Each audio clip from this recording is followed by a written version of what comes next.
The weight of Clara Fisher's disappointment pressed down on her chest like a physical thing as she stood in the rain outside Mr. Holloway's grand house, her single trunk at her feet and her ticket home to Boston clutched in her trembling hand.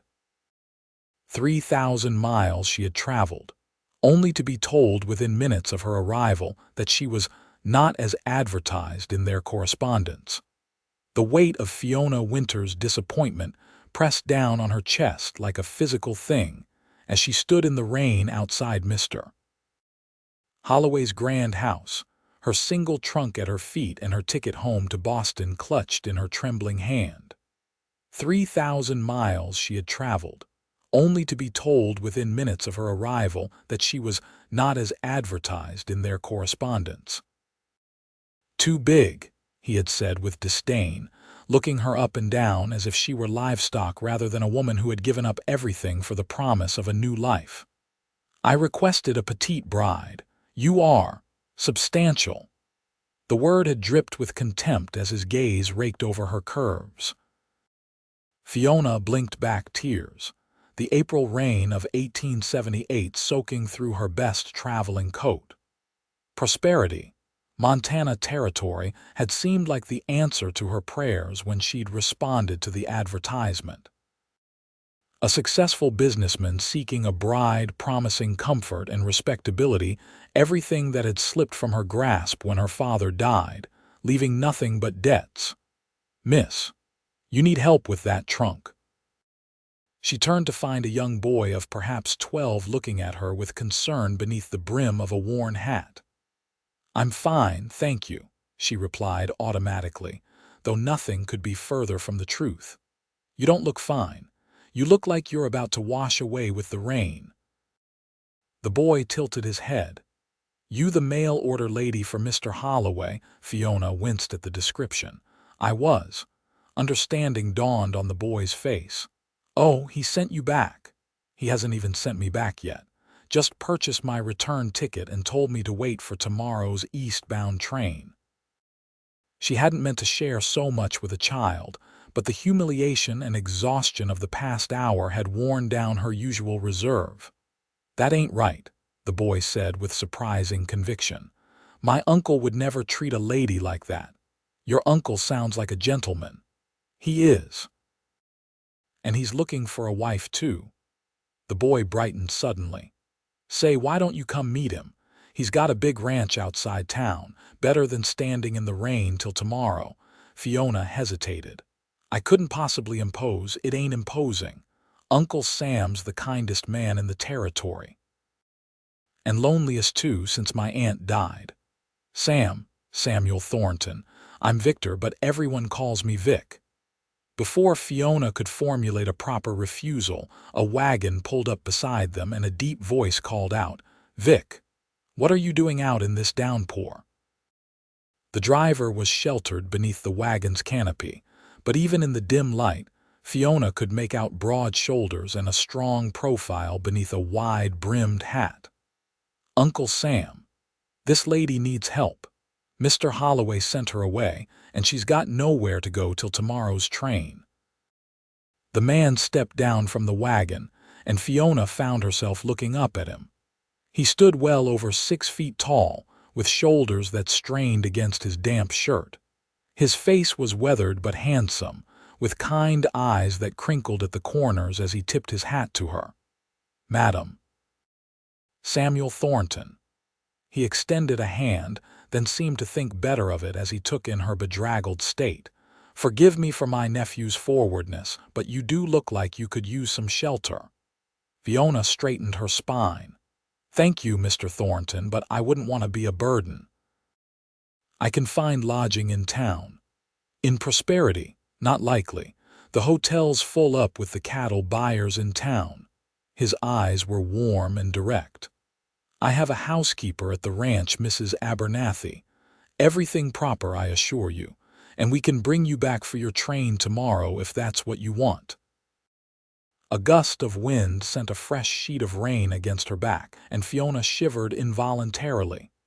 "See," Vic said triumphantly. "Even the weather says you should come." Against her better judgment, Fiona found herself nodding. "That's very kind of you, Mr. Thornton." "Sam," he corrected gently. "Folks around here just call me Sam." He lifted her trunk as if it weighed nothing and secured it in the wagon. Then he offered his hand to help her up onto the seat. His palm was warm and calloused against hers, steady and strong as she climbed beside him. For the first time since arriving in Montana territory, Fiona felt something other than dread. It might have been the smallest spark of hope. The reins slackened as they left the town behind, the rhythmic clop of the horses' hooves and the creak of wagon wheels filling the silence. Fiona sat stiffly between Sam and Victor, acutely aware of how her damp skirts were probably soaking into the seat. "So," Sam said finally, his deep voice startling her from her thoughts, "you came all the way from—" "Boston," she supplied.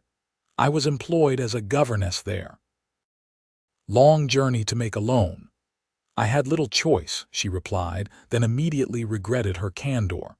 "That is, circumstances changed after my father's passing." Sam nodded, his eyes fixed on the road ahead. "Life has a way of forcing our hand sometimes."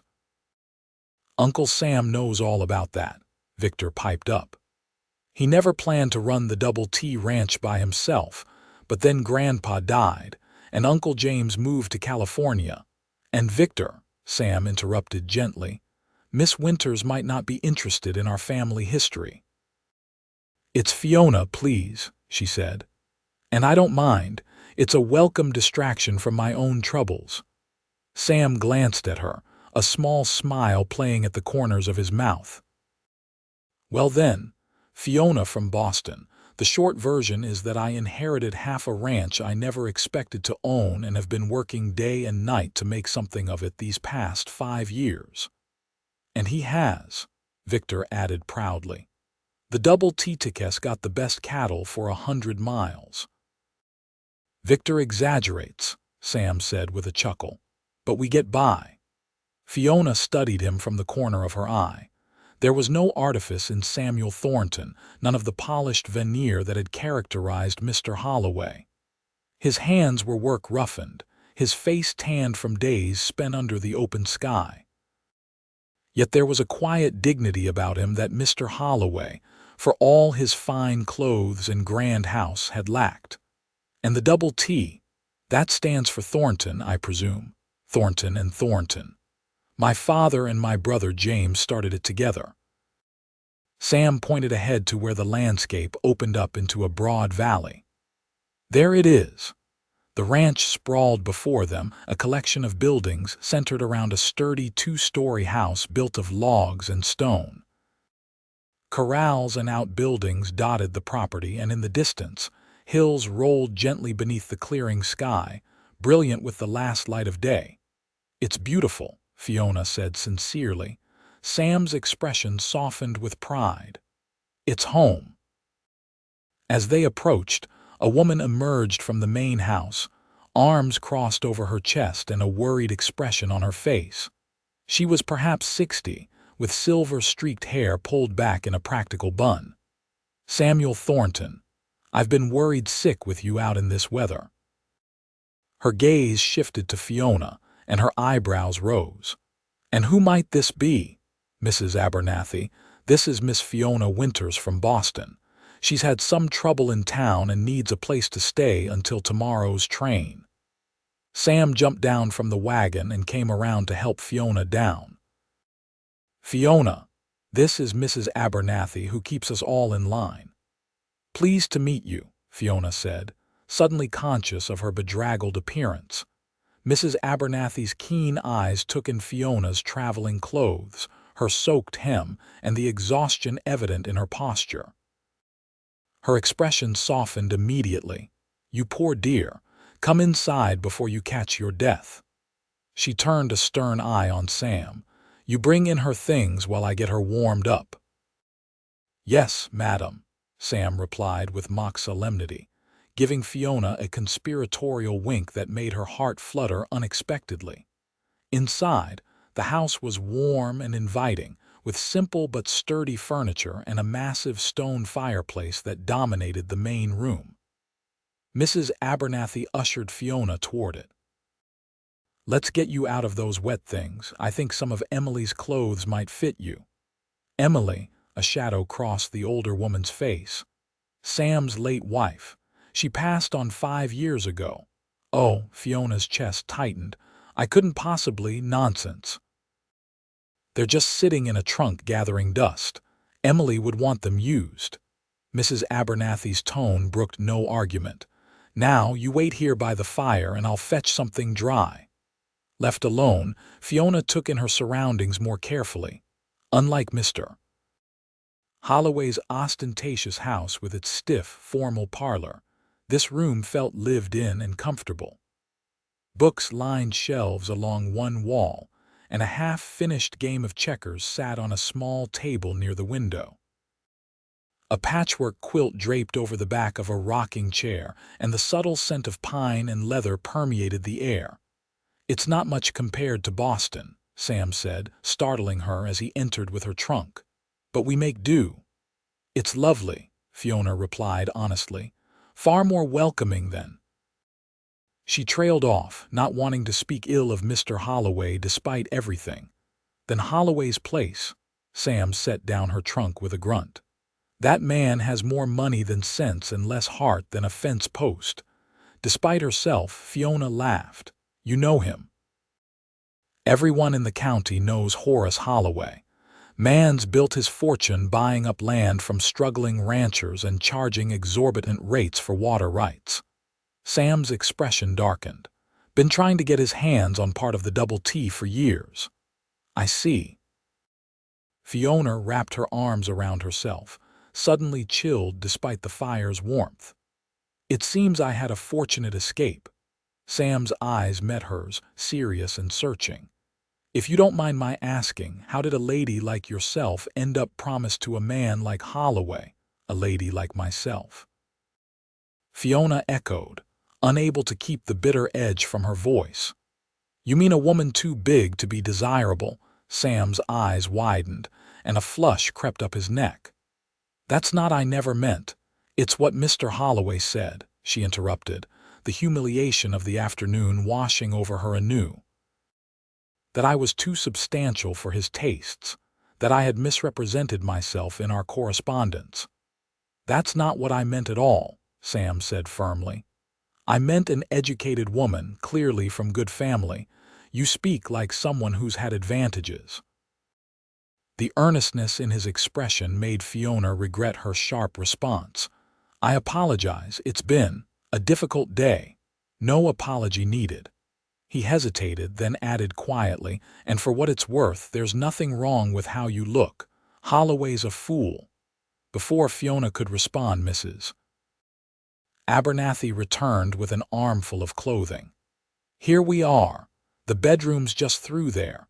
You get changed, and I'll have supper on the table by the time you're done."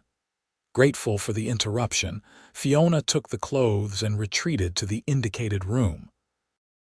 Only when the door closed behind her did she allow herself a moment of weakness, sinking onto the edge of the bed as tears threatened. One day in Montana territory.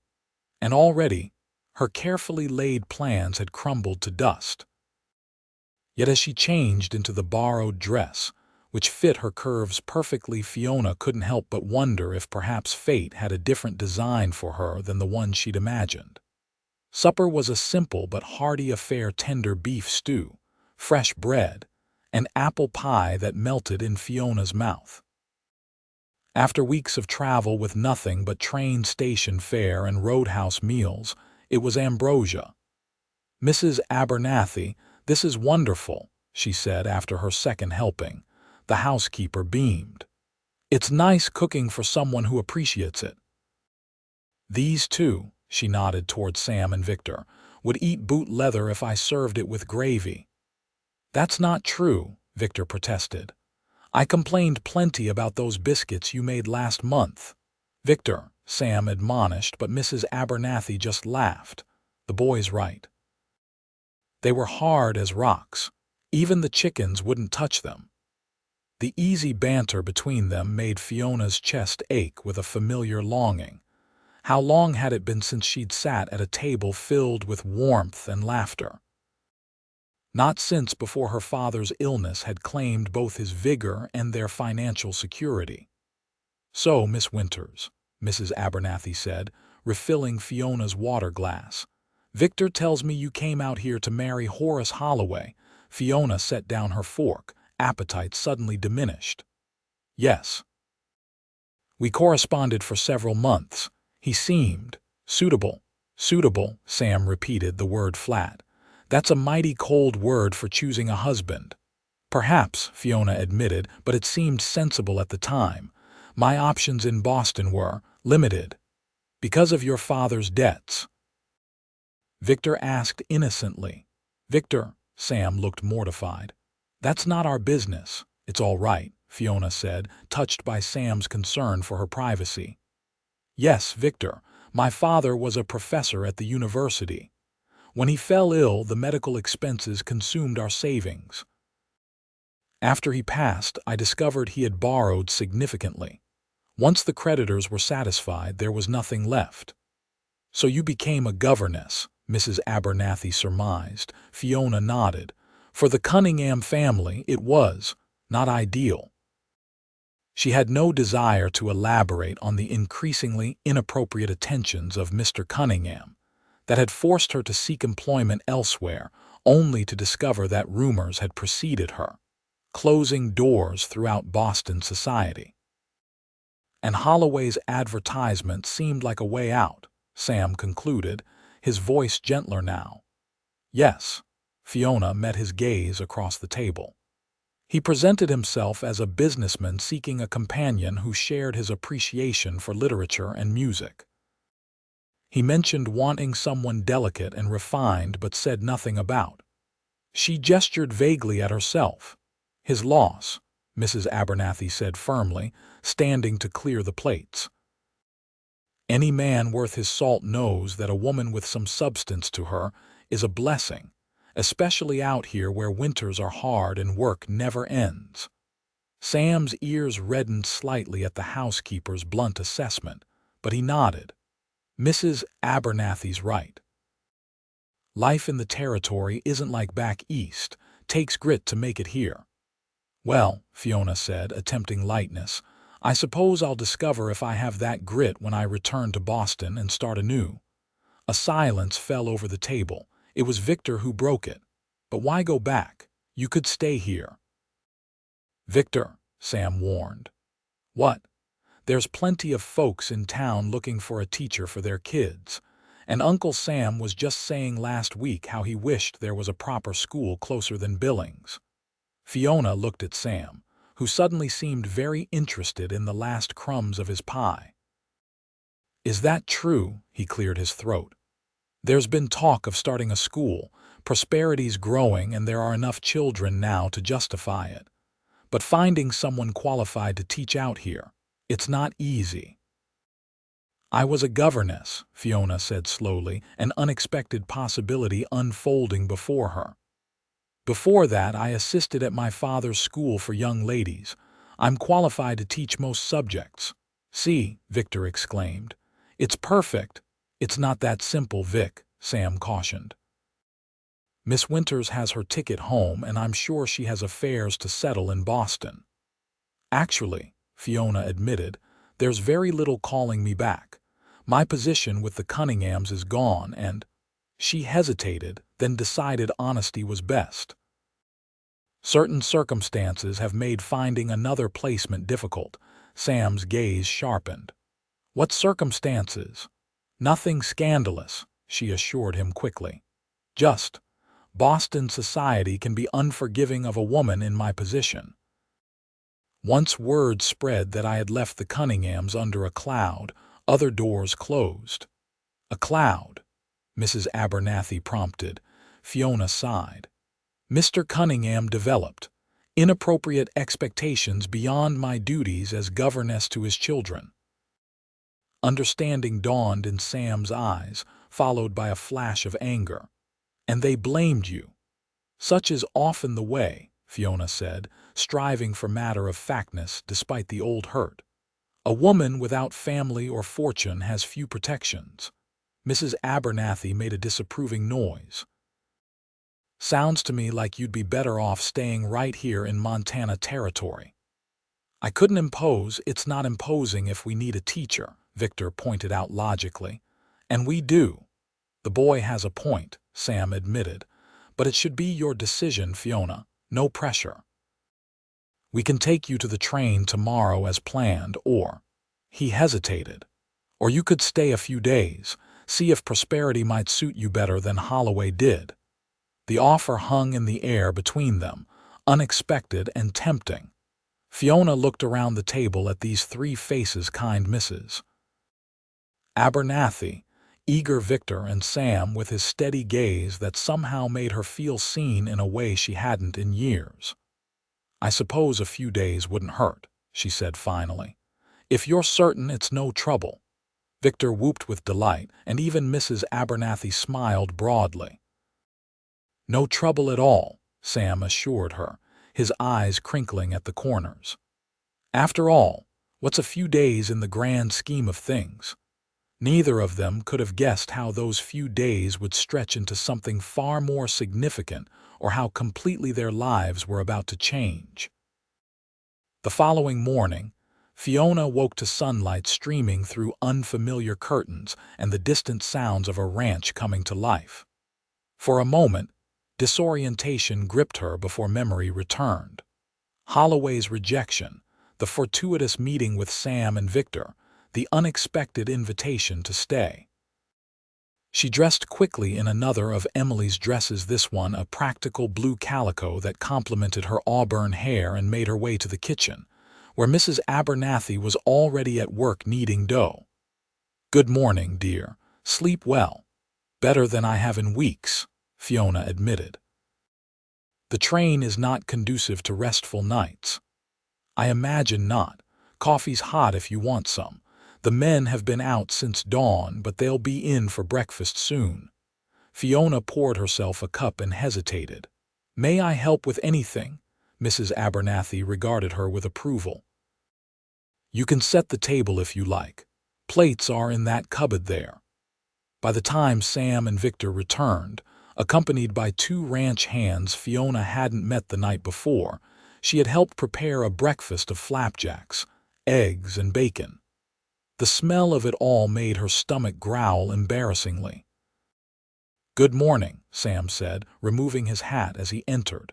His eyes widened slightly at the sight of her in Emily's dress, but he quickly composed himself. "I see you've been drafted into kitchen duty already." "I volunteered," Fiona clarified. "It seems only fair to earn my keep."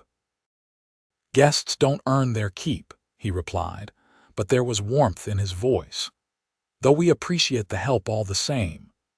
Sam introduced the ranch hands, Frank and Miguel, who greeted her politely before tucking into their breakfast with the enthusiasm of men who'd been working for hours already. The conversation flowed easily around the table, mostly about ranch business that Fiona didn't fully understand but found fascinating nonetheless. "I thought I might ride into town after breakfast," Sam said, addressing Fiona directly. "See Mayor Willoughby about the school situation." "Would you care to join me?" Fiona hesitated. "Won't Mr. Holloway be there? I'd rather not have another encounter." "Holloway rarely shows his face in town unless it's to collect rent or foreclose on someone," Frank commented. At Sam's warning glance, he ducked his head. "Sorry, boss." "It's a small risk," Sam acknowledged, "but I think it's worth taking if you're serious about possibly staying on as a teacher."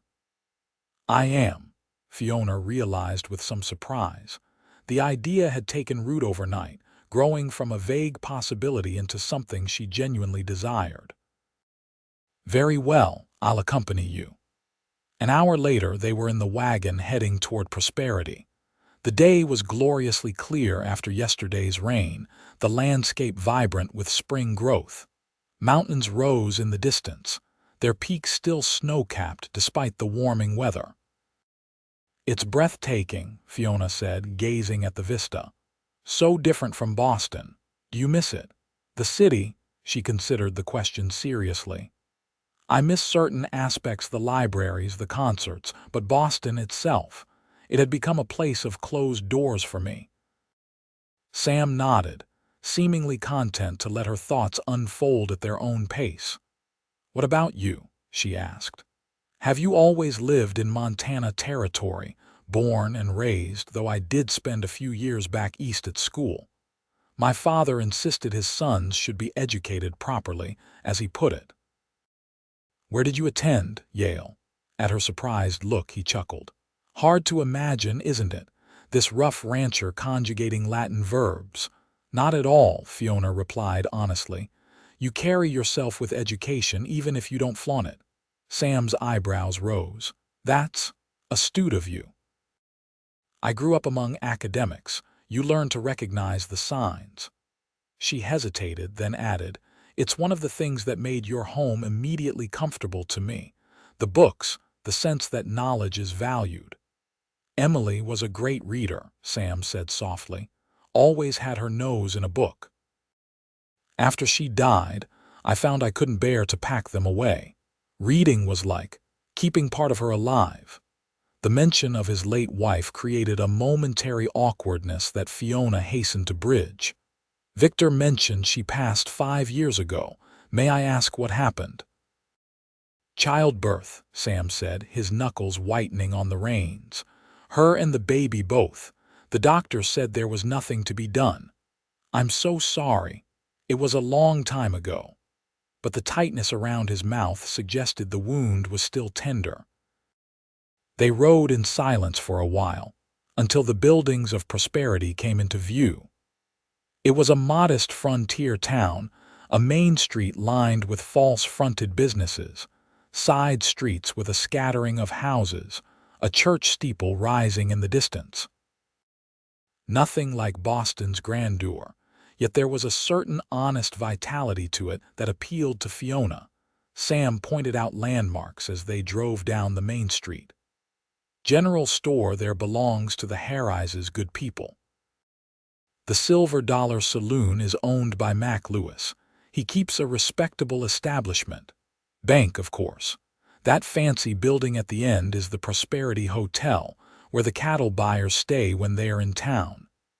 He pulled the wagon to a stop in front of a building marked Town Hall. Mayor Willoughby should be in his office. He's been the most vocal about needing a school. Inside, they found Mayor Willoughby, a portly man with enthusiastic side whiskers, more than eager to meet a potential teacher. Miss Winters, this is providential indeed. We've been corresponding with the Territorial Education Office for months without success. He pumped her hand vigorously. Sam here tells me you're fully qualified. I am, Fiona confirmed. I assisted at my father's school in Boston for several years before becoming a governess. Excellent, excellent. We have nearly 20 children of school age in Prosperity and the surrounding ranches. The town council approved funds for a teacher's salary just last month. What about a school building? Sam asked. We've been using the church for Sunday lessons, but Mrs. Peterson has offered the use of her late husband's carpentry shop. It would need some converting, of course. I'd be happy to help with that, Sam offered. My men, too. The mayor beamed. Splendid. Now, Miss Winters, the position pays $30 a month, plus room and board with one of the town families. The Millers have volunteered their spare room, but several others have offered as well. Fiona's mind raced. It wasn't a princely sum, but it was steady employment doing work she enjoyed, and most importantly, it offered independence. When would you need me to start? She asked. As soon as possible. We could have the schoolroom ready within a week or two. Is that agreeable? Fiona glanced at Sam, who was watching her with an unreadable expression. Yes, she said firmly. That would be perfect. As they left the town hall, Fiona felt almost light-headed with the sudden turn her fortunes had taken. I can't quite believe it, she admitted to Sam as he helped her back into the wagon. 24 hours ago I was being dismissed by Mr. Holloway, and now you're Prosperity's new schoolteacher," Sam finished, a smile crinkling the corners of his eyes. "Life has a funny way of working out sometimes. Indeed it does." She hesitated. "I should find Mrs. Miller and discuss arrangements for my lodging." Was it her imagination, or did Sam's smile dim slightly? "Of course, but there's no rush. You're welcome to stay at the ranch until the school is ready. It would give you time to prepare your lessons." "That's very generous, but I wouldn't want to impose further." "It's not an imposition. Victor's over the moon having you there, keeps telling the hands we've got a real Boston lady staying with us." His expression grew more serious. "And truthfully, Mrs. Abernathy appreciates the female company. It's been just her with a house full of men for too long." Put that way, it was hard to refuse. "Well, if you're certain." "I am." The firmness of his response surprised them both, and he cleared his throat. "That is, we all are." As they continued their errands in town, stopping at the general store for supplies and introducing Fiona to various townspeople they encountered, she couldn't help but notice how respected Sam was in Prosperity. Everyone greeted him warmly, often with references to past kindnesses he had done them. "You're something of a local hero, it seems," she observed as they headed back to the ranch. Sam looked embarrassed. "Hardly. Just try to be a good neighbor. The Petersons certainly think highly of you. Mrs. Peterson mentioned how you helped them after her husband died." "Anyone would have done the same. But they didn't. You did." Fiona studied his profile, strong and steady against the backdrop of the Montana sky. "You know, when Victor first suggested I meet you, he said you were the kindest man in the territory. I'm beginning to think he was right." Sam's ears reddened. "The boy exaggerates." "I don't think he does." Fiona smiled, a warm feeling expanding in her chest. "And I'm very glad he found me in the rain yesterday." Sam turned to look at her fully then, his blue eyes intent. "So am I, Fiona, so am I." In that moment, with the wagon rolling through the golden afternoon light and the Double T Ranch appearing on the horizon, Fiona felt the first stirrings of something she hadn't dared hope for since leaving Boston, the sense that she might have found not just a new position, but a place where she truly belonged. The next 2 weeks passed in a flurry of activity. True to his word, Sam and his men set to work converting the old carpentry shop into a schoolroom, building sturdy desks and benches, installing a proper blackboard, and ensuring the stove would keep the space warm in the cooler months. Fiona threw herself into preparations for her new position, creating lesson plans and examining the small collection of textbooks the town had acquired. In the evenings, she often found herself discussing educational philosophy with Sam, who proved to have surprisingly progressive views on the subject. "Children should learn by doing when possible," he argued one night as they sat by the fire. Victor had gone to bed and Mrs. Abernathy was knitting in the corner, occasionally contributing to their conversation. "All the Latin I memorized at Yale has faded, but the things I learned working alongside my father have stayed with me." "There's merit in that approach," Fiona agreed, "though I still believe in the value of literature and history. They connect us to the broader human experience." "No argument there." Sam's eyes were warm in the firelight. "I've always found comfort in books. The idea that someone who lived centuries ago could speak directly to my own thoughts and feelings. There's magic in that." "Exactly." Fiona leaned forward eagerly. "That's what I want to instill in my students, that sense of connection across time and distance." "You'll make a fine teacher," Mrs. Abernathy remarked, not looking up from her knitting.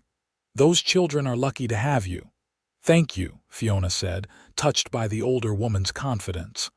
"I only hope I can live up to everyone's expectations." "You will," Sam said with quiet certainty. You have a natural gift for explaining things clearly. I've watched you with Victor." It was true that she'd been helping the boy with his reading in the evenings, discovering that while bright, he struggled with certain letter combinations. Their lessons had become a pleasant routine that both enjoyed. "Speaking of expectations," Mrs. Abernathy said, setting aside her knitting, "have you given any more thought to where you'll be staying once the school is ready, Fiona?" The question hung in the air. Though Mrs. Miller's offer of lodging in town was still open, Fiona had grown increasingly reluctant to leave the ranch. These past 2 weeks had been the happiest she could remember in years. The rhythm of ranch life suited her, and she'd found unexpected pleasure in helping Mrs. Abernathy with household tasks, and even learning to gather eggs from the temperamental hens. More than that, though, was the growing comfort she felt in Sam's company. Their evening discussions had become the highlight of her days, and she found herself looking forward to his return each evening, listening for the sound of his boots on the porch. "I've been considering that," Fiona admitted. "The schoolhouse is nearly ready, and I should make arrangements soon." "You could stay here," Sam said abruptly. When both women turned to look at him, he added hastily, "The ranch is only 3 miles from town, easy enough to get to the school each day." "But the position includes room and board with a town family," Fiona reminded him. "It wouldn't be right to accept that part of my compensation without fulfilling the arrangement." "What if?" Sam hesitated, then seemed to come to a decision. "What if we adjusted the arrangement? You could continue to stay here, and instead of the town providing your room and board, I could." "That is, the ranch could." "Sam Thornton," Mrs. Abernathy said with a knowing look, "are you offering to sponsor the schoolteacher?" "If that's what it takes to keep her here," he replied, meeting Fiona's startled gaze directly. "Victor benefits from your teaching, and you seem comfortable here." "I am," Fiona admitted softly, "more than I expected to be." "Then stay." The simplicity of his request belied the intensity in his eyes. Fiona's heart beat faster. "Are you certain?" "I wouldn't want to. If you say impose one more time, I might have to take drastic measures," Sam warned, a smile tugging at his lips. "You're not an imposition, Fiona. You're—" He seemed to search for the right word. "You're a blessing to this household." Mrs. Abernathy nodded emphatically. "He's right about that. This place hasn't felt so much like a home since Emily passed." The mention of Sam's late wife sobered Fiona. "That's very kind of you both. If you're truly certain, then yes, I'd be grateful to stay." Sam's smile was like the sun breaking through clouds. "Good, that's good." Mrs. Abernathy stood with a satisfied expression. "Well, now that's settled, I'm off to bed. Don't stay up too late, you two. Morning comes early on a ranch." After she left, a comfortable silence fell between Sam and Fiona. The fire crackled in the hearth, and outside, the night sounds of the ranch created a peaceful backdrop. "Thank you," Fiona said finally. "Not just for letting me stay, but for everything these past 2 weeks. I came to Montana expecting one life and found something entirely different." "Better, I hope?" There was a vulnerability in the question that tugged at her heart. "Much better." She met his gaze steadily. "I never expected to find such kindness here. Kindness is easy when it comes to you." The words seemed to surprise him as much as her. He looked away, adding gruffly, "The ranch has felt different with you here. Lighter somehow." Fiona's breath caught. Sam, the front door burst open, startling them both. Frank, one of the ranch hands, stood in the doorway, his expression urgent. "Boss, we've got trouble." Riders spotted heading toward the north pasture. "Miguel thinks it's rustlers." Sam was on his feet instantly, all trace of softness gone from his face. "How many?" "4, maybe 5. They're driving some cattle already. Get the men, I'll meet you at the barn." As Frank disappeared, Sam turned to Fiona, his expression apologetic. "I have to go, of course." She stood as well, suddenly afraid. "Be careful." He reached out impulsively, squeezing her hand. "Always am, don't wait up, this might take all night." Then he was gone, the door closing behind him with a definitive click. Fiona stood by the fire, listening to the sounds of men and horses mobilizing outside, a cold knot of worry forming in her stomach.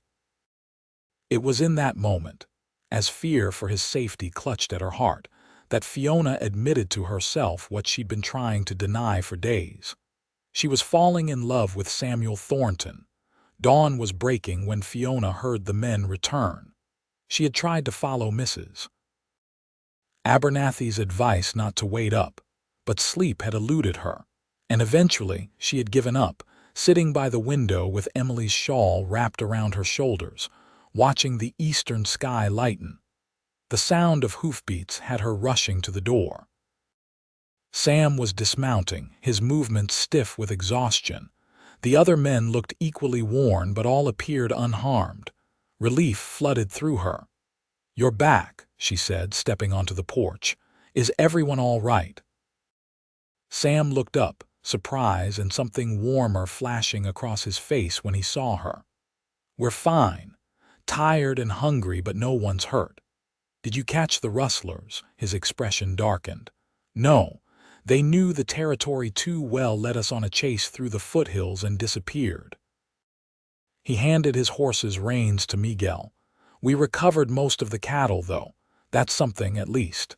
She hesitated, then asked, "Are you hungry? I could fix you something." "You don't have to do that. I want to." The simple truth of the statement hung between them. Sam studied her for a long moment, then nodded. "Thank you. Let me get cleaned up and I'll join you." In the kitchen, Fiona worked quickly, preparing eggs, bacon, and coffee. Her mind churned with questions about the night's events, but more than that, with the realization that had come to her during her vigil. What was she to do with these feelings for a man who might still be grieving his wife? Sam appeared in the doorway just as she was setting the food on the table. He had washed and changed his shirt, but fatigue lined his face, and a day's worth of stubble darkened his jaw. "You didn't have to wait up," he said, accepting the cup of coffee she offered. "I couldn't sleep." She sat across from him, watching as he ate with the focused efficiency of a truly hungry man. "Was it very dangerous?" Sam shrugged. "Rustling's been a problem in these parts since cattle first came to Montana. Usually it's just opportunists looking for easy profit." "But you don't think that's the case this time?" His eyes sharpened. "What makes you say that? Your expression. You're worried." Sam set down his fork with a sigh. "You're observant, I'll give you that." He took another sip of coffee before continuing. "This is the third incident in 2 months. Too organized to be random. And they knew exactly which pasture to hit, the one farthest from the ranch house with our best breeding stock. You think someone's targeting you specifically? I think someone wants the double T to fail." His jaw tightened. "And I have my suspicions about who." "Holloway," Fiona guessed, the pieces falling into place. "He wants your land." Sam nodded grimly. "He's been buying up every struggling ranch in the county. Offered to buy half the double T after James left for California, but I refused. Since then, we've had nothing but trouble, mysterious fence breaks, cattle scattered, and now outright rustling. Can't you go to the sheriff? Sheriff Davis is a good man, but he doesn't have the manpower to patrol the whole county, and without proof." Sam shrugged. "It's my word against Holloway's, and he's the wealthiest man around." Fiona reached across the table impulsively, covering his hand with hers. "There must be something that can be done." Sam turned his hand to clasp hers, his calloused palm warm against her skin. "We'll manage, always have." He offered a tired smile. "And now we have a schoolteacher to worry about more important things." "The school," Fiona said with a start. "It opens tomorrow." Today, actually, Sam corrected gently. It's already morning, and you've been up all night. She withdrew her hand reluctantly.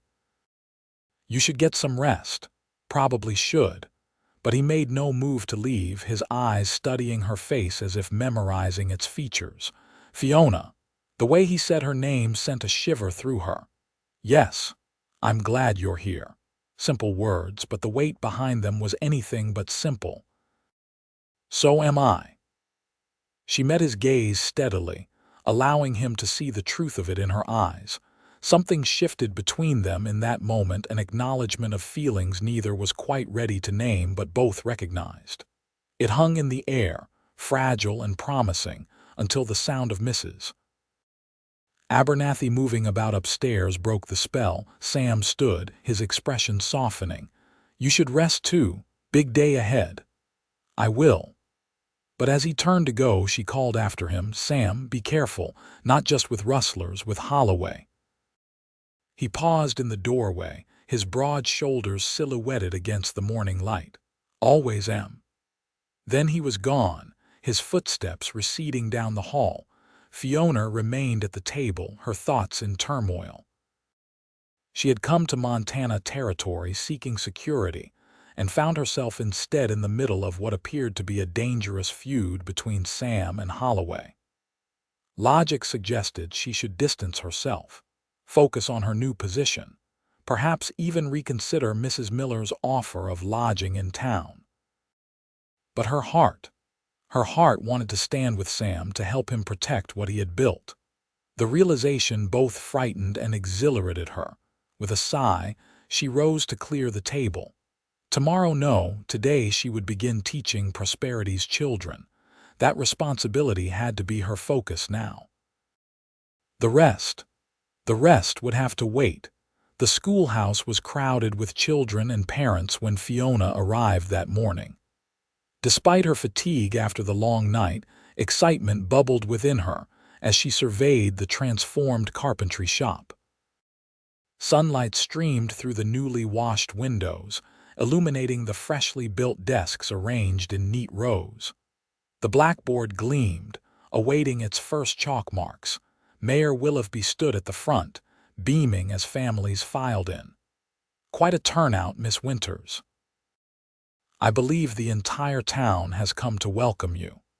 Indeed, it seemed that everyone in Prosperity had gathered to witness the school's opening. Fiona recognized many faces from her visits to town over the past 2 weeks: the Harrises from the general store, the blacksmith and his wife, the banker and his family. Even the saloon owner, Mac Lewis, had come, standing respectfully at the back with his hat in his hands. The only person noticeably absent was Horace Holloway, a fact for which Fiona was profoundly grateful. As the mayor made a brief speech about the importance of education to Prosperity's future, Fiona's gaze was drawn to the doorway where Sam stood with Victor beside him. Though he must have been exhausted after the night's events, he had cleaned up and put on a fresh shirt. When their eyes met, he offered a small, encouraging nod that steadied her nerves. And now, Mayor Willoughby concluded, I'll turn things over to our new teacher, Miss Fiona Winters, who comes to us all the way from Boston with impressive qualifications. Facing the expectant faces of her new students and their parents, Fiona found her voice. Thank you, Mayor Willoughby, and thank you all for this warm welcome. I'm honored to be entrusted with your children's education. As she outlined her plans for the school, the subjects she would teach, her expectations for behavior and homework, the schedule they would follow, Fiona felt a growing sense of purpose. This was work she understood, work she could take pride in. I believe that every child has the capacity to learn, she said, warming to her subject. My goal is not simply to fill their heads with facts, but to teach them how to think, how to question, how to find answers for themselves. In doing so, I hope to prepare them not just for exams but for life itself. A murmur of approval ran through the crowd. Even the most skeptical-looking fathers nodded thoughtfully. Now, she continued, I'd like to meet my students properly. Children, please come forward when I call your name. One by one, the children introduced themselves, 22 in all, ranging in age from 6 to 16. Some were shy, others boldly confident, but all seemed eager to begin. Victor beamed with pride when she called his name, clearly pleased to already know the new teacher. After the formalities concluded and the parents began to disperse, Sam approached her, Victor trailing behind. Impressive speech, he said quietly. You've won them over already. I hope so, Fiona replied. There's so much potential here. Miss Winters, Victor interrupted, will we start lessons right away? Indeed we will. She smiled at his enthusiasm.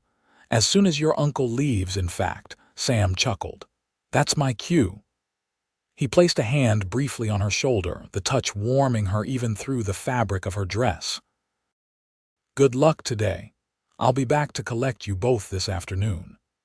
As he left, Fiona turned to her waiting students, took a deep breath, and began her first day as Prosperity's schoolteacher. The hours flew by.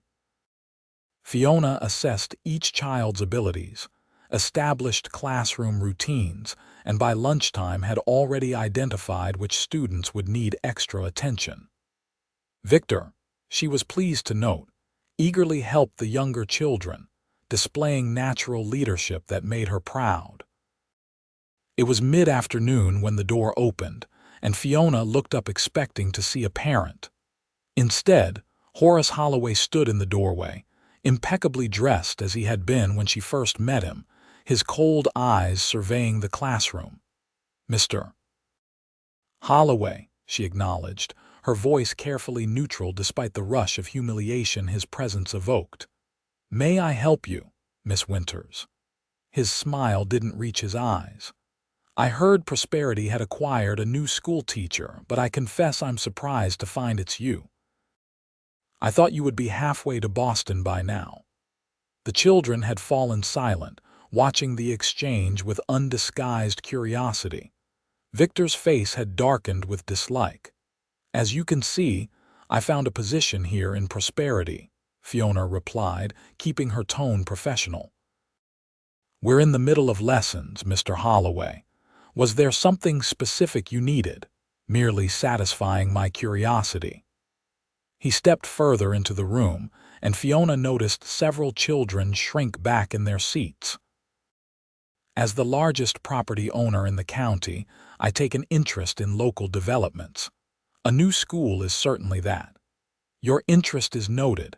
Now, if you'll excuse us.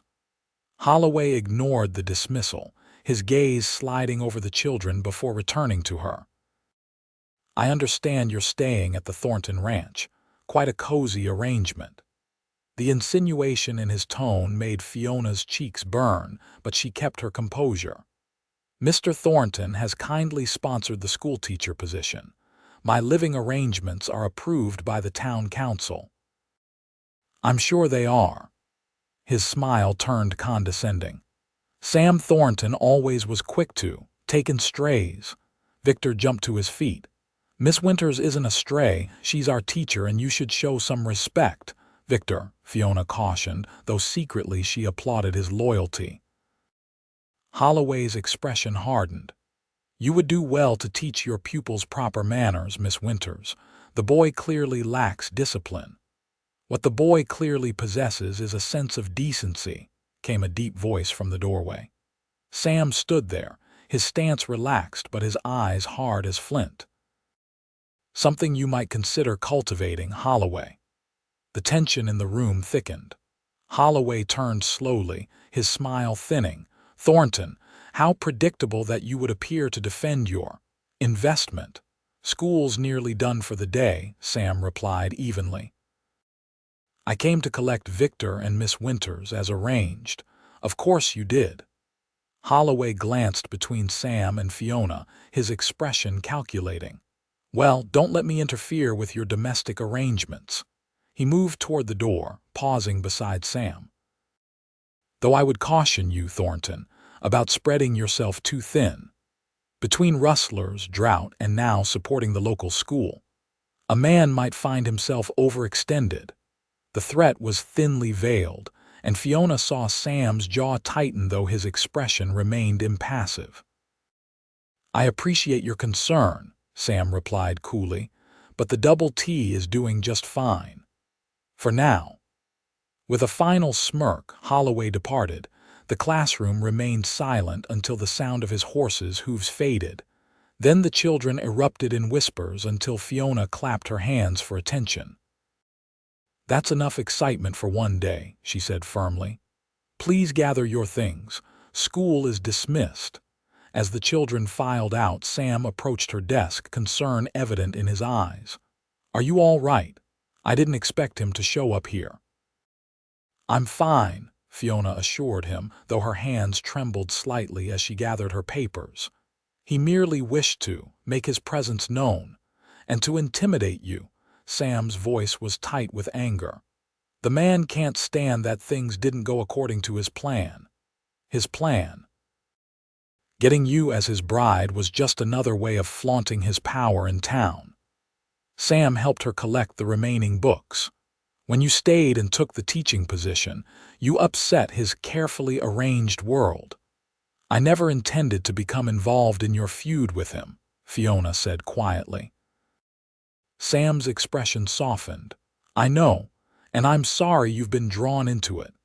He hesitated, then added, "If you'd prefer to stay in town with the Millers after all, I'd understand." The offer was genuine. She knew a chance to distance herself from the conflict. Yet the thought of leaving the ranch, of not seeing Sam each day, created an ache in her chest she couldn't ignore. "No," she said firmly. "I won't be intimidated by that man. Not again." Relief washed over Sam's face. "Good, that's good." Victor approached, his expression still troubled. "Miss Winters, I'm sorry if I caused problems by speaking up." Fiona smiled at him. "You were defending me, Victor. That was very brave, if perhaps a bit impulsive."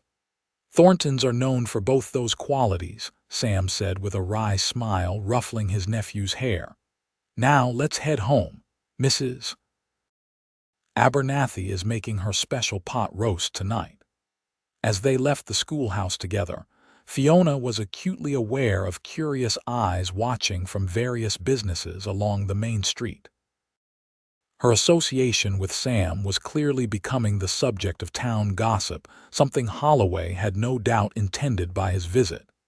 Yet as she climbed into the wagon beside Sam, his solid presence reassuring beside her, Fiona found she didn't care what people might say. For the first time in her life, she had found a place where she felt valued for who she was, not judged for what she wasn't. If defending that place meant standing against Horace Holloway, then so be it. As May gave way to June, life settled into a pleasant rhythm for Fiona. Weekdays were devoted to teaching, while evenings and weekends were spent at the ranch, where she had become an integral part of the household. Mrs. Abernathy had taken to teaching her the domestic arts she'd never fully mastered in Boston: how to make perfect biscuits, the secrets of preserving fruits, even basic mending. A woman should know how to fend for herself, the housekeeper declared one Saturday as they worked together in the kitchen. "Especially out here. My education was more academic than practical," Fiona admitted, kneading dough with newfound confidence. "Father believed a woman's mind deserved the same cultivation as a man's." "He wasn't wrong about that," Mrs. Abernathy replied, "but knowing Shakespeare won't keep you warm in winter or fill your belly when food's scarce." Fiona laughed. "Very true. I'm grateful for your patience in teaching me." The older woman's eyes softened.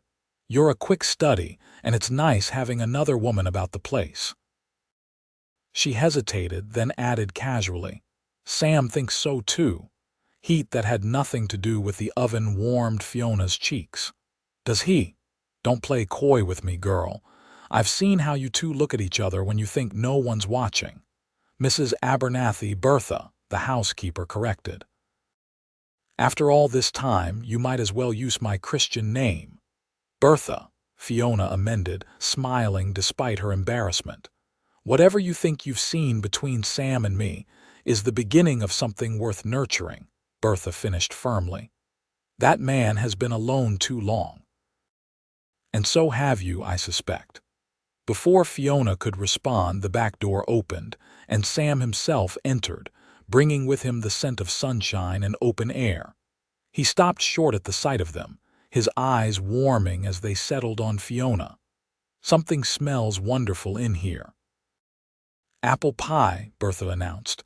Fiona made it all on her own. Did she now? Sam's admiring glance sent another wave of heat through Fiona. A woman of many talents. The dough gave me some trouble, Fiona admitted, but Bertha says practice makes perfect. Wise woman, our Mrs. Abernathy. Sam reached past Fiona to snag a slice of apple from the counter, his arm brushing hers. The casual contact sent a thrill through her that she desperately hoped wasn't visible. Bertha, however, missed nothing. With a knowing smile, she untied her apron.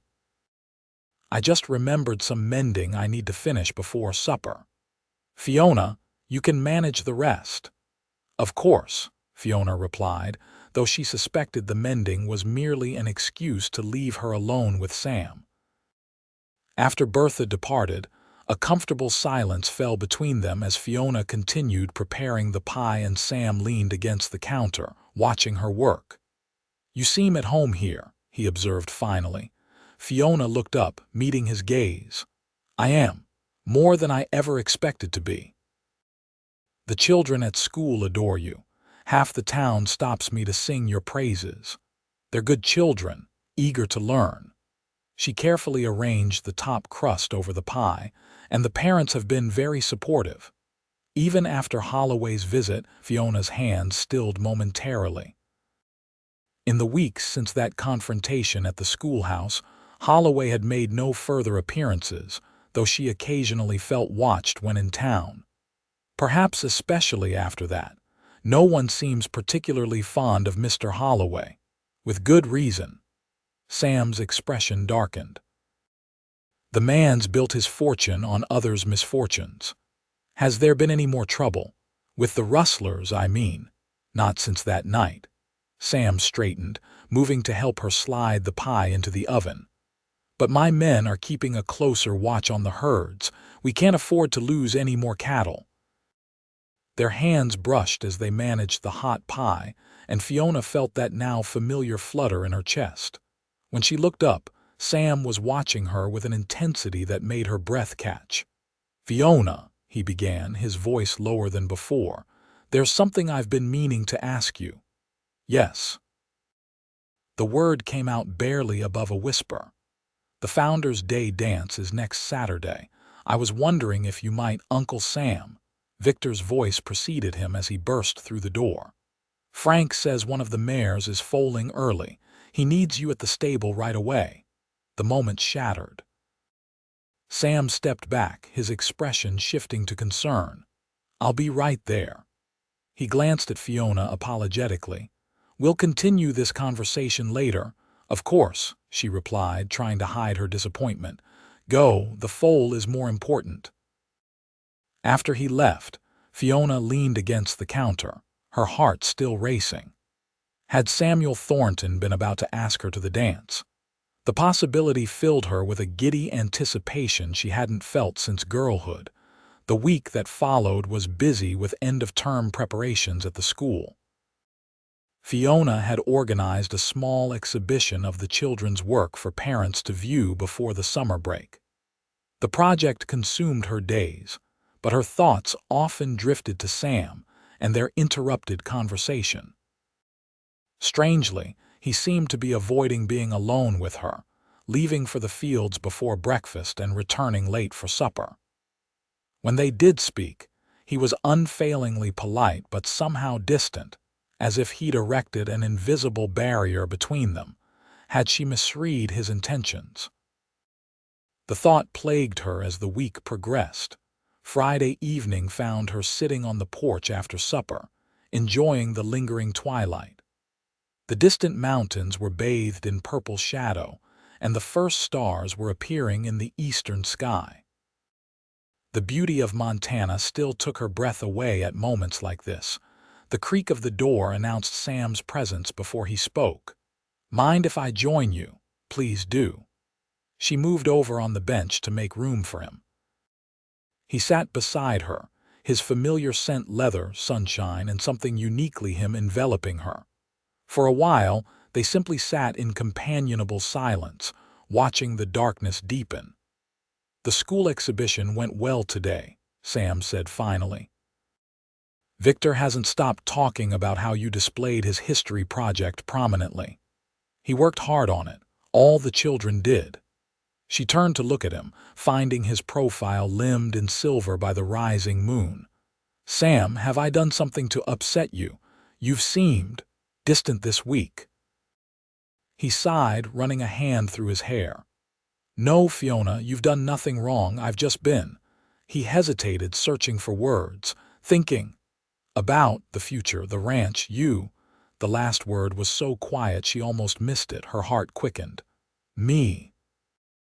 Sam turned to face her fully, his expression serious in the moonlight. "I was going to ask you to the Founders' Day dance, but then I got to thinking about what that might mean for both of us." "And what did you conclude?" "That it's not fair to entangle you in my life when things are so uncertain."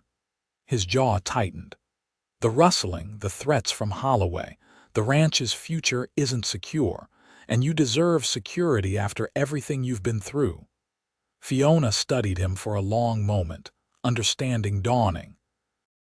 "You're trying to protect me. Is that so wrong? It is when you make decisions for me without asking what I want." She reached out impulsively, placing her hand over his where it rested on the bench between them. "Sam, I'm not some delicate flower that needs sheltering. I came west on my own, rebuilding my life after everything fell apart in Boston. I think I've proven I can weather difficulties." His hand turned beneath hers, their fingers intertwining naturally. "You have," he acknowledged. "You're one of the strongest women I've ever known." "Then trust in that strength." She held his gaze steadily. "Ask me what you were going to ask me." A smile slowly spread across his face, transforming his features in the moonlight. "Fiona Winters, would you do me the honor of accompanying me to the Founders' Day dance tomorrow night?" "I would be delighted, Samuel Thornton." The formality of their exchange made her smile in return. His thumb traced gentle circles on the back of her hand, sending shivers up her arm. "I should warn you I'm not much of a dancer." "Fortunately, I am," she replied lightly. "I'll teach you." "I'd like that." His voice had deepened, and he leaned slightly closer. "Fiona," the door banged open behind them, and they jumped apart like guilty teenagers as Bertha emerged onto the porch. "There you are. I've been looking everywhere." A letter just arrived for Fiona, brought by one of the miller's boys. Fiona accepted the envelope with a murmured thanks, immediately recognizing the handwriting. "It's from my friend Charlotte in Boston." "I'll leave you to read it," Sam said, rising from the bench. But his hand lingered on her shoulder for a moment, a silent promise that their conversation wasn't truly over. After he and Bertha went inside, Fiona opened the letter by the light of the rising moon.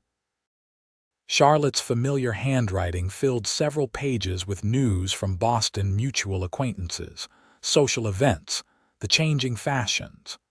But it was the final paragraph that made Fiona's blood run cold. "I must warn you, dearest Fiona, that Mr. Cunningham has been making inquiries about your whereabouts. He seems most determined to find you, though his wife remains oblivious to his true intentions. If you have found peace in your new home, pray be cautious. I fear the man has not abandoned his inappropriate fixation." Fiona let the letter fall to her lap. A shadow suddenly cast over her happiness. The past, it seemed, was not as firmly behind her as she had hoped. The Founders' Day dance transformed the usually utilitarian town hall into a festive space. Paper lanterns hung from the rafters, their warm glow softening the rough-hewn walls. A small band of local musicians played lively tunes in the corner, and tables laden with food and punch lined one wall. Fiona had spent the afternoon preparing with Bertha's help, washing her hair and arranging it in a style more elaborate than her usual practical knot. For the occasion, she wore her best dress, a deep blue silk she'd brought from Boston but had found no reason to wear until now. "You look beautiful," Sam had said when she descended the stairs, his admiring gaze making her blush like a girl. Now, as they entered the hall together, Fiona was aware of curious glances and whispered conversations. Their arrival together made a statement neither had explicitly discussed, but both understood. In the small community of Prosperity, such a public appearance signaled serious intentions. "Everyone's staring," she murmured to Sam as he led her toward the punch bowl. "Let them," he replied with a smile. "I'm escorting the most beautiful woman in the territory. Can't blame folks for noticing." His compliment warmed her, but Charlotte's letter still lingered in her thoughts.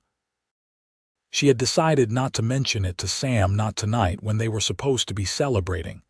The threat, if it was a threat, was distant. Mr. Cunningham was in Boston, thousands of miles away. Miss Winters.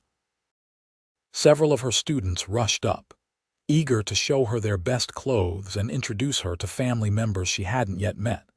Sam stepped back, watching with evident pride as she greeted each child by name, admiring new dresses and freshly polished boots with appropriate enthusiasm. When she finally extricated herself, he was waiting with a cup of punch. "You're good with them," he observed. "Natural." "I enjoy teaching," she replied. "Each child is so different with their own strengths and challenges. Victor says you've been helping him specially with his reading." Fiona nodded. "He struggles with certain letter combinations, not unusual, especially for a boy his age, but he's making excellent progress." The music shifted to a waltz and Sam set down their cups. "I believe I was promised a dance lesson." He extended his hand, and Fiona placed hers in it, allowing him to lead her onto the floor. Despite his claimed lack of skill, Sam moved with the natural grace of a man comfortable in his body. His hand at her waist was firm but gentle, maintaining a respectable distance between them even as the pressure of his fingers made her acutely aware of his touch. "You're better at this than you let on," she accused lightly as he guided her through a turn. "I may have understated my abilities slightly," he admitted with a grin. "Emily insisted I learn the basics when we were first married, said no wife of hers was going to sit out at social functions." The mention of his late wife didn't bring the awkwardness it once might have. Instead, Fiona found herself curious. "She sounds like a determined woman." She was. His expression softened with memory. "Tiny thing, barely came up to my shoulder, but fierce in her own way. Never saw anyone take to ranch life so eagerly, city girl though she was." "You must have loved her very much." Sam's steps faltered slightly, then resumed. "I did. We were young, both just 20 when we married, grew up together in a way." "I'm sorry you lost her," Fiona said quietly. His eyes, when they met hers, were clear and direct. "So am I." "But grief doesn't last forever, Fiona. At least, it shouldn't." The implication behind his words made her breath catch. Before she could respond, the music ended and couples around them applauded the musicians. "Sam, Miss Winters." Mayor Willoughby approached, his round face flushed with exertion from dancing. "Splendid to see you both enjoying the festivities." "It's a lovely celebration," Fiona replied. "The hall looks beautiful." "All Mrs. Willoughby's doing," the mayor said proudly. "She has quite the eye for decoration." "But I actually came over because I have news I thought you'd want to hear right away." "What's that?" Sam asked. "The territorial governor has approved additional funding for our school. Miss Winters, your salary will increase by $15 a month and we'll be able to purchase those new textbooks you requested." "That's wonderful news," Fiona exclaimed. "The children will be thrilled. Indeed they will. And it's all thanks to your excellent reports and the letters from parents singing your praises." The mayor beamed. "Prosperity may be small, but we've got the best teacher in the territory." After the mayor moved on to share his news with others, Sam guided Fiona toward the open doors, where the evening air offered a refreshing respite from the crowded hall. "Congratulations," he said, genuine pleasure in his voice. "That's quite an endorsement." "It means the school will continue," Fiona replied, equally pleased. "I was worried funding might be cut after the first term." They strolled along the wooden sidewalk, the sounds of the dance fading behind them. The night was perfect, warm but not hot, with a gentle breeze carrying the scent of prairie grass and distant pines. Above them, stars blanketed the vast Montana sky in a display that still awed Fiona after months in the territory. "When I first came here," she said, breaking their companionable silence, "I thought I'd made the worst mistake of my life. Being rejected by Mr. Holloway seemed like the final humiliation in a series of setbacks." Sam stopped walking, turning to face her. In the silvery moonlight, his expression was earnest. "And now I see it was the best thing that could have happened to me." She smiled up at him. "If he hadn't turned me away, I would never have met Victor in the rain, never have come to the Double T, never have found my place teaching here." "Never have met me," Sam added softly. "That too." Her heart beat faster as he stepped closer. "Fiona," he began, his voice low and serious, "I know it hasn't been long, but these past months with you at the ranch, seeing you every day, it's changed things for me, changed me." "Sam, let me finish," he interrupted gently. "For 5 years after Emily died, I existed rather than lived. The ranch, Victor, they gave me purpose, but not joy, not until you arrived." Emotion swelled in Fiona's chest, making it difficult to breathe. "I feel the same," she whispered. "Coming here, meeting you, it's given me a chance at happiness I never thought I'd have." Sam's hand came up to cup her cheek, his touch tender. "I'm not a man for fancy words, but I need you to know how much you've come to mean to me." The world seemed to narrow to just the two of them, standing beneath the star-strewn sky. Sam's head lowered slowly, giving her every chance to pull away. But Fiona had no desire to retreat. Instead, she rose slightly on her toes, meeting him halfway. His lips touched hers gently at first, a question more than a demand. When she responded, leaning into him, the kiss deepened. His arm encircled her waist, drawing her closer, and Fiona's hands found their way to his shoulders, steadying herself against the wave of sensation that threatened to overwhelm her.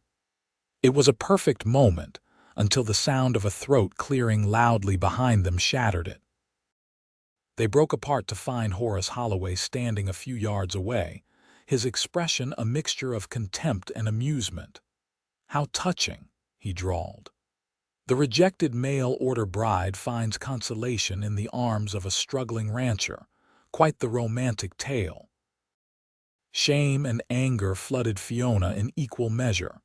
"Mr. Holloway," she acknowledged stiffly. Sam's arm remained protectively around her waist. "This is a private conversation, Holloway." On a public street during a town celebration, Holloway's smirk widened. "Hardly private, Thornton. But don't mind me, I was merely passing by on my way to the dance." "Then continue passing," Sam suggested, his tone deceptively mild despite the tension Fiona could feel in his body. Holloway ignored him, his gaze fixed on Fiona. "I must say, Miss Winters, you've adapted admirably to frontier life. From seeking a wealthy husband to settling for this."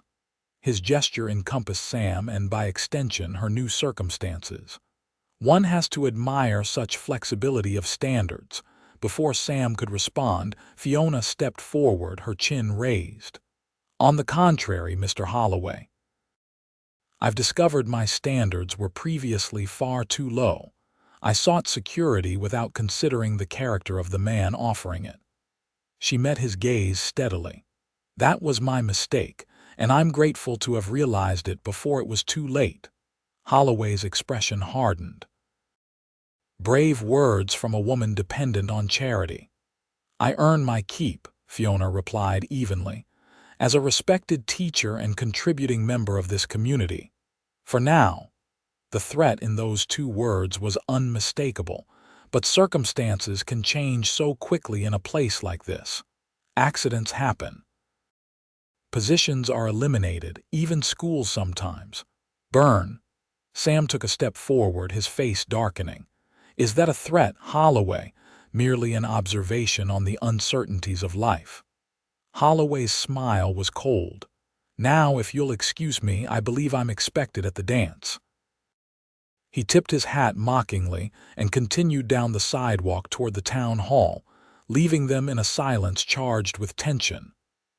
I won't let him intimidate you, Sam said finally, his voice tight with suppressed anger.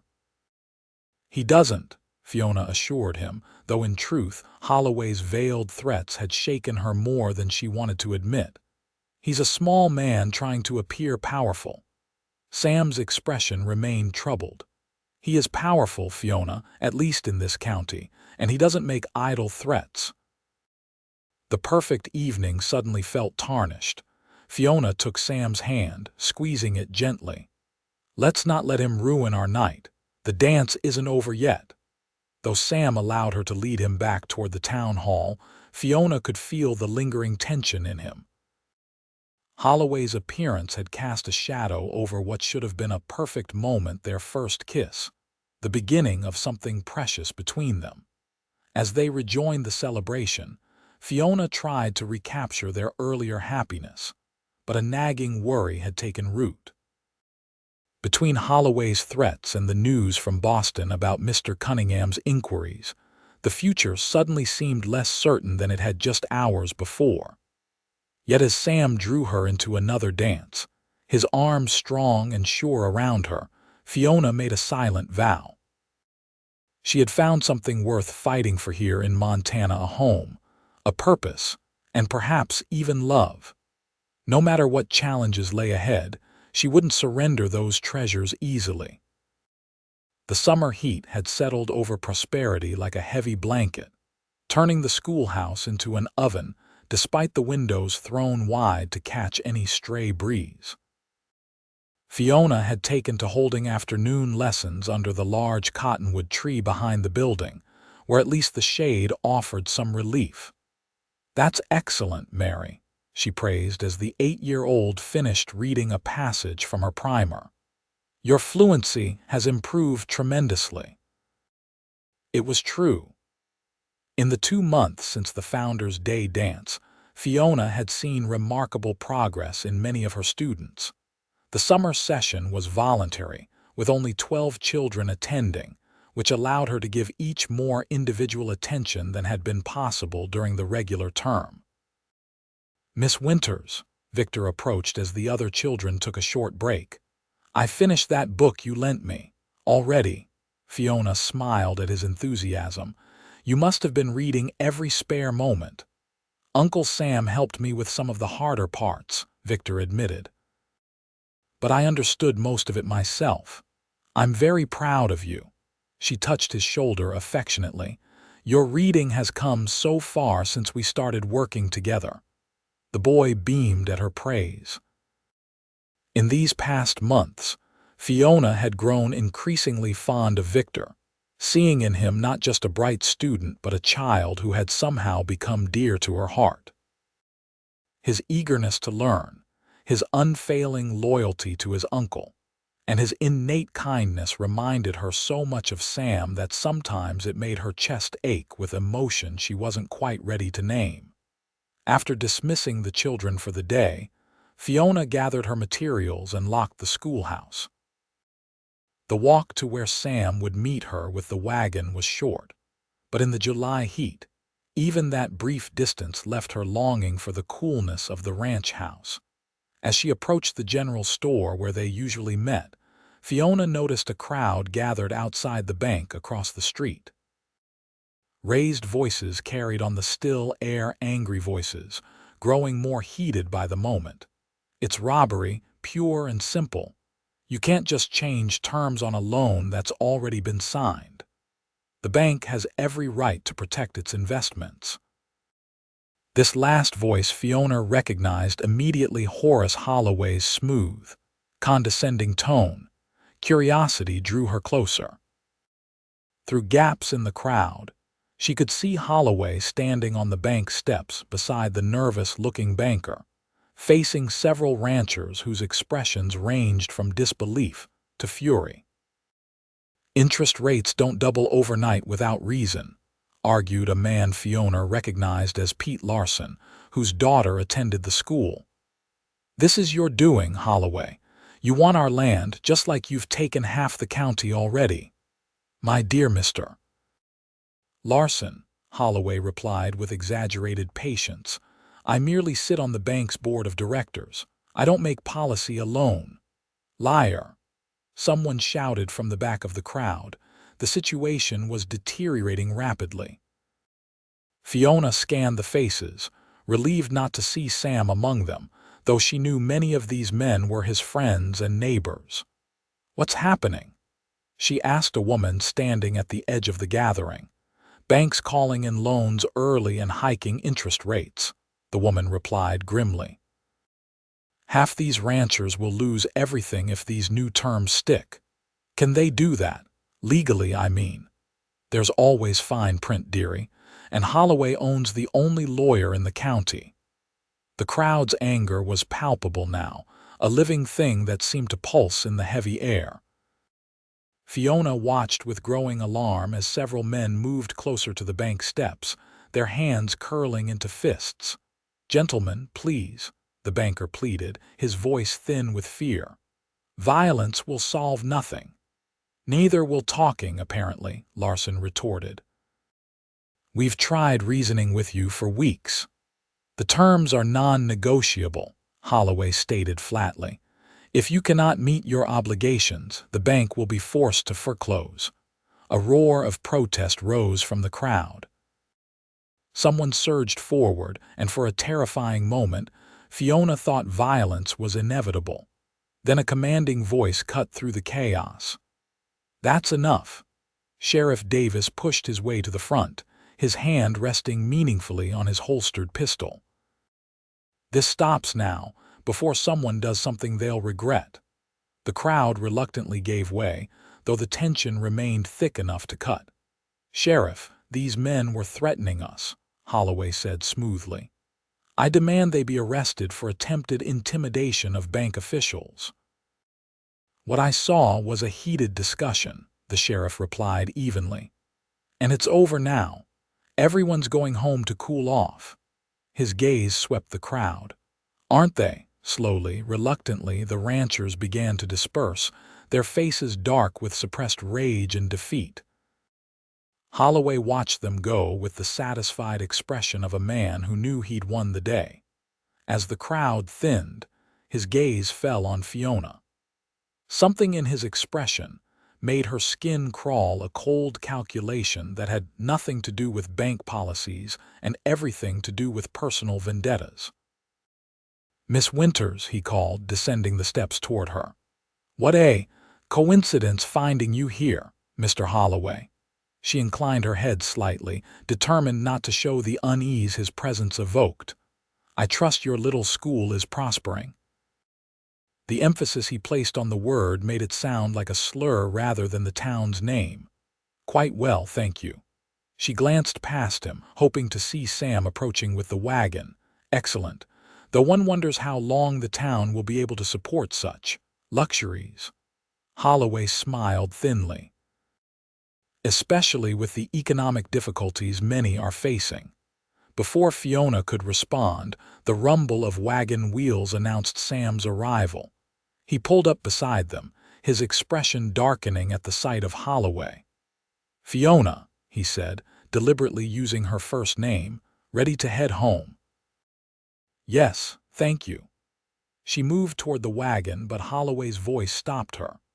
"I was just explaining to Miss Winters how precarious Prosperity's finances might become," he said, watching Sam closely. "These are difficult times for ranchers. Tax revenues fall when foreclosures rise." Sam's jaw tightened, but his voice remained level. "The school is secure, Holloway. The territorial governor himself approved its funding." "Governors change their minds," Holloway replied with a shrug, "especially when influential citizens express concerns." "Is that another threat?" Sam's hands tightened on the reins, simply an observation on the realities of territorial politics. Holloway's gaze shifted to Fiona. "Miss Winters should understand that her position here might not be as permanent as she hopes." "Her position is secure," Sam stated flatly, "as is the double T." Something like triumph flashed in Holloway's eyes. "Is it? I check your mail, Thornton. The bank has been reviewing all its outstanding loans." With that parting shot, he turned and walked back toward the bank, leaving a cold knot of dread in Fiona's stomach. Sam helped her into the wagon, his movements stiff with suppressed anger. They drove in silence until they were well out of town, the rolling grasslands stretching around them in the golden afternoon light. "He's targeting you because of me," Fiona said finally, unable to bear the tense silence any longer. Sam's hands relaxed slightly on the reins. "No, Fiona. He's been after the double T long before you came to Prosperity. This is just his latest tactic. But our association has given him additional motivation." "Perhaps," Sam glanced at her, his expression softening. "Does that make you regret it, us?" "No," she replied without hesitation. "Never that." Something eased in his posture. "Good. Because I don't regret a single moment with you, no matter what Holloway tries." The simple declaration warmed her heart, but worry still gnawed at her. "What did he mean about checking your mail? Has the bank contacted you?" "Not yet," Sam admitted. "But several of my neighbors have received notices about changes to their loan terms. It was only a matter of time before the double T was affected." "Can he really do this? Force foreclosures across the county, legally?" "Yes, if the fine print in the loan agreements allows it." "And knowing Holloway, it does." Sam's expression was grim. "He's been planning this for years, buying controlling interest in the bank, placing his cronies in key positions." "But why? He already has more land and money than anyone in the county." "Some men are never satisfied with what they have." Sam's gaze was distant, focused on the horizon. "For Holloway, it's not about need, it's about power, about proving he can take what others value, whether it's land or—" He trailed off, but Fiona understood the implication. "Or a woman," she finished quietly. Sam nodded, his expression troubled. "I've seen how he looks at you, Fiona. Even after he rejected you, he still considers you something that should have been his." The thought made her skin crawl. "I was never his." "No," Sam agreed, his voice softening. "But you are mine now, aren't you? In all the ways that matter." The question hung between them, both declaration and query. Since the Founders' Day dance, their relationship had deepened, moving beyond friendship into something profound and tender. There had been more kisses, sweet, increasingly passionate encounters that left Fiona breathless and yearning. Yet they had never explicitly defined what they were to each other. "Yes," she said simply, "as you are mine." His smile was like sunrise breaking over the mountains. "Then we'll face Holloway together, whatever he throws at us." The ranch appeared on the horizon, its familiar buildings a welcome sight after the tensions of town. As they approached, however, Fiona noticed unusual activity, several horses tied at the hitching post, Men gathered on the porch. "Neighbors," Sam said, recognizing the visitors. "Something's wrong." He urged the horses faster, and as they pulled up to the house, Pete Larson stepped forward to meet them. "Sam," he said grimly, "you need to see this. We all got the same letter today." He handed over an official-looking document. Sam scanned it quickly, his expression darkening. "They're calling in the loan. The full amount," Larson nodded. "Every rancher who's borrowed from Prosperity Bank in the last 5 years, due in 30 days or they foreclose." "That's impossible," Sam protested. "No one can raise that kind of cash so quickly." "Exactly," another rancher chimed in. "That's the point. Holloway doesn't want payment, he wants our land." Fiona watched the color drain from Sam's face as the implications sank in. The Double T, the home he'd built, the legacy he preserved for Victor, all of it threatened by Holloway's machinations. "There must be something we can do," she said, unwilling to accept defeat. "Some legal recourse." "The only lawyer in the county works for Holloway," Larson reminded her. "And the circuit judge won't be through until September, too late to stop the foreclosures."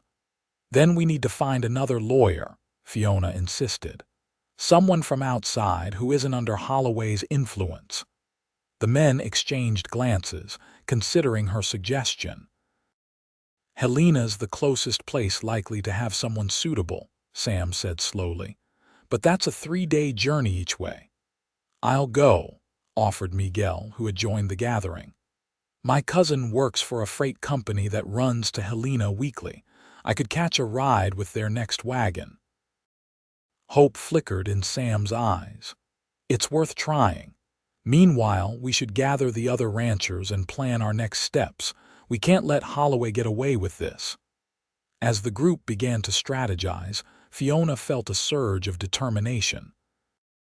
No matter the odds, they would fight for their land and their futures.